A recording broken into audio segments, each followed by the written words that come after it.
வாழ்க வையகம், வாழ்க வையகம், வாழ்க வளத்துடன். அன்புமிக்க ஆன்மநேய சகோதர சகோதரிகளே, இந்த அன்பு திருக்கோயில் என்பது உருவானதை பற்றி சுருக்கமாக சில வார்த்தைகள் சொல்ல விரும்புகின்றேன். அன்பு திருக்கோயிலுக்கான இடம் 2011 வாங்கப்பட்டது.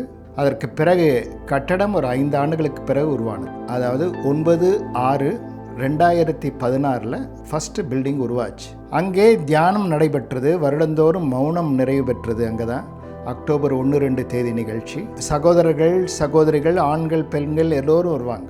அதை இன்னும் கொஞ்சம் விரிவுபடுத்தணும் அப்படின்னு பார்க்கும்போது பக்கத்தில் ஒரு 6.5 கிரவுண்ட் இருந்தது. அதை அன்னதான கூடமாக அமைக்கணும் அப்படின்னு நினச்சோம். அன்னதானமும் அன்பர்கள் தங்குற இடமும் உருவாக்கணும்னு நினச்சோம். அது உருவாயிடுச்சு. அதை 2025 ஏப்ரலில் அந்த கட்டிட பணிகள் பெரும்பாலும் நிறைவு பெற்றது.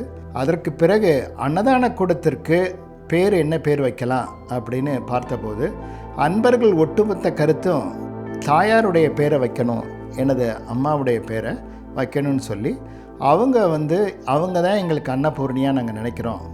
வீட்டுக்கு வரும்போது அவங்க எங்களுக்கு உபசரித்தது ஹாஸ்பிட்டாலிட்டி, அதை மறக்க முடியாது.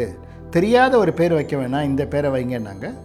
அதனால் அன்னை மல்லிகா சண்முகராஜ் விருந்தினர் மண்டபம் அப்படின்னு அன்னதானம்னு போட்டு சொல்லாமல் விருந்தினர் எல்லாரையும் உபசரிக்கிற முறையில் அவங்களுடைய பார்வையில் அம்மா இருந்தால் என்ன விரும்புவாங்களோ அந்த மாதிரி நினச்சி இதை வச்சுருக்கோம். இங்கே அன்பு திருக்கோயிலில் இப்போ தியானமும் நடைபெறுது. அன்னதான மண்டபத்தில் அன்னதானம் அனுதினமும் நடைபெறவும் அதற்கு பிறகு பயிற்சி பெறுறவங்களுக்கு தங்குற இடமும் உருவாக்கப்பட்டிருக்கிறது. இது பெரிய அளவில், பரந்துபட்ட அளவில், விரிந்த அளவில் தொண்டு செய்ய நினைக்கிறோம். அதுக்கு எல்லோரும் வாழ்த்துமாறு கேட்டுக்கொள்கிறேன். வாழ்க வளத்துடன்.